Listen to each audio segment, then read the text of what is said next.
자, 오늘 우리가 함께 들여다볼 이야기는 윤흥길 작가의 소설, 바로 아홉 켤레의 구두로 남은 사내입니다.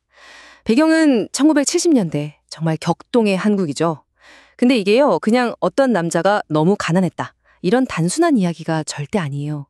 한 인간이 가진 마지막 자존심, 그게 시대라는 거대한 폭력 앞에서 어떻게 처참하게 무너져 내리는지, 그 과정을 정말 가슴 아프게 그려낸 기록이라고 할 수 있습니다. 이 소설의 심장을 관통하는 질문으로 바로 들어가 볼게요. 한 사람의 존엄성, 과연 여기에 값을 매길 수 있을까요? 이 이야기는요, 처음부터 끝까지 바로 이 질문을 우리한테 던지고 있어요. 그리고 그 답을 찾아가는 과정이 결코 편안하지만은 않을 겁니다. 자, 이야기의 화자는 오 선생이에요. 교사인데 평생의 꿈이었던 내 집 마련에 딱 성공해서 자부심이 하늘을 찌르는 상태죠. 이 집이 바로 자기 성공의 상징이고 존엄성 그 자체인 거예요. 그래서 당연히 이 집에 어울리는 아주 번듯한 세입자가 들어오길 바랐죠. 하지만 그 기대는 첫 만남부터 완전히 박살이 나버립니다. 한번 상상해보세요. 이삿날인데 도착한 짐이라고는 이게 다예요. 커다란 보따리 하나, 냄비 몇 개, 그리고 애들이 든 비닐봉지 2개. 권씨 가족의 가난이 정말 숨막힐 정도로 적나라하게 드러나는 순간이죠. 화자인 오 선생 부부는 당황을 넘어서 거의 충격을 받아요. 자신들의 반듯한 새집에 너무나도 어울리지 않는 그런 초라한 풍경이었으니까요. 그런데 말이죠, 이 모든 가난과 절망의 풍경 속에서 딱 하나 유일하게 반짝이는 게 있었습니다. 바로 권 씨의 구두였어요. 언제나 먼지 하나 없이 정말 완벽하게 닦여있는 여러 켤레의 가죽 구두들. 이건 그냥 신발이 아니었어요. 세상이 자기한테서 모든 걸 빼앗아갈 때 그가 필사적으로 지켜내려고 했던 마지막 자존심의 갑옷. 바로 그거였죠. 아니나 다를까 화자의 아내는 곧바로 경계심을 드러내요. 근데 이 목소리에는요, 단순한 불만만 있는 게 아니에요. 그 시대를 살아가던 사람들의 불안감이 그대로 담겨 있습니다. 모두가 어떻게든 위로 올라가려고 발버둥 치던 시절이었잖아요. 가난은 곧 실패고 무능력의 증거처럼 여겨졌죠. 아내의 이 날선 반응이 바로 그 시대의 냉혹한 편견을 보여주는 겁니다. 이제 이야기는 그냥 집주인하고 세입자의 갈등, 그 수준을 넘어섭니다. 어느 날 경찰이 오 선생을 찾아와서 아주 불편한 제안을 하나 하거든요. 새로 이사온 세입자, 저 권 씨를 좀 감시해달라는 거예요. 이 순간 오 선생의 안락했던 일상에 국가라는 거대한 힘의 그림자가 스며들기 시작합니다. 여기서 진짜 소름 돋는 게 뭔지 아세요? 경찰이 이 감시 행위를 친절한 이웃의 역할이라고 포장한다는 거예요. 가장 사적인 공간인 집, 그리고 신뢰를 바탕으로 한 이웃 광대를 국가의 통제도구로 써먹으려는 거죠. 돕는다는 그럴싸한 말로 포장된 이 감시의 덫은 오 선생을 깊은 딜레마 속으로 밀어넣습니다. 이 지점에서 오 선생의 마음속이 정말 복잡해집니다. 권 씨를 보면서 저 사람 참 안 됐다, 이런 연민을 느끼는 게 아니에요. 오히려 자기가 예전에 새빵살이 하면서 겪었던 그 초라하고 굴욕적인 모습, 그걸 떠올리면서 불편해하는 거죠. 그러니까 권 씨는요, 오 선생에게 동정의 대상이 아니라 뭐랄까, 자기가 애써 잊고 싶었던 과거를 딱 비춰주는 거울 같았던 거예요. 여러분도 혹시 그런 경험 없으세요?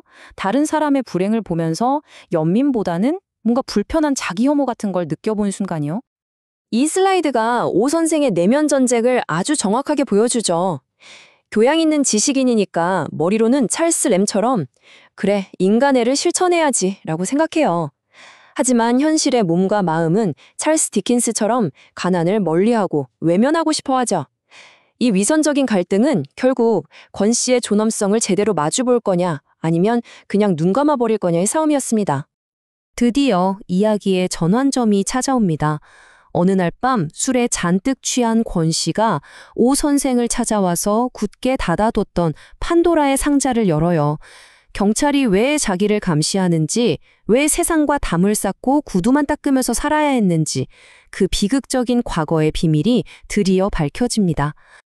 권 씨의 사연은요, 실제 역사적 사건인 광주대단지 사건에 뿌리를 두고 있습니다. 국가가 지상낙원을 만들어주겠다는 장밋빛 약속을 하니까 그걸 믿고 모든 걸 버리고 이주한 사람들이 하루아침에 버려지면서 일어난 정말 생존을 위한 투쟁이었죠. 이게 그냥 과거의 어떤 사건이 아니라 거대한 개발 논리 앞에서 한 개인의 삶이 얼마나 쉽게 부서질 수 있는지를 보여주는 비극입니다. 이 고백 정말 가슴 아프지 않나요?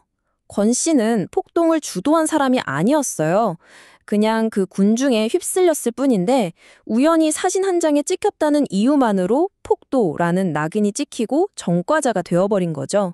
사회가 씌워버린 그 이미지 때문에 그의 진짜 모습은 완전히 지워져 버린 겁니다. 자, 이제 모든 비밀이 드러났고 오 선생에게 마지막 시험의 순간이 찾아옵니다. 바로 권 씨의 아내가 끔찍한 난산을 겪게 된 거예요. 이 절박한 상황에서 오 선생은 과연 책에서 배운 그 휴머니즘을 실천할 수 있을까요? 아니면 또다시 외면하고 말까요? 위기는 정말 시시각각 절정으로 치닫습니다. 24시간이 넘는 사투, 아기 목숨까지 위험한 상황, 결국 권 씨는 마지막 남은 자존심, 그 단단했던 갑옷을 스스로 벗어던지고 오 선생 앞에 무릎을 꿇어요. 돈을 빌려달라고. 자신의 모든 걸 내려놓고 애원하는 거죠. 하지만 오 선생은 돈을 빌려주는 대신 보증을 서주겠다는 애매한 말로 사실상 거절해버립니다. 그 순간 권 씨는 와르르 무너져 내리죠. 그가 떠나면서 남긴 이 한마디, 나 대학 나온 사람이오. 이게 학력 자랑하는 걸까요? 아니죠. 제발 나를 그냥 가난한 세입자가 아니라 당신하고 똑같은 한 명의 인격체로 좀 봐주시오. 라는 처절한 절규였습니다. 권 씨가 떠나고 나서야 오 선생에게는 뒤늦게 어마어마한 죄책감이 밀려옵니다.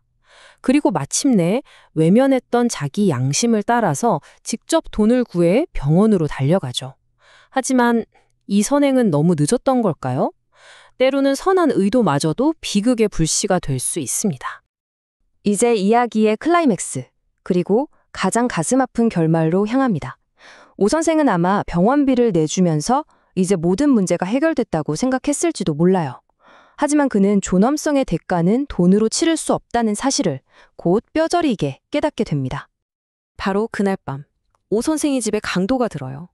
그런데 이 강도 너무나도 어설픕니다. 술 냄새를 풀풀 풍기고 칼을 든 손은 두려움에 떨덜 떨고 있죠.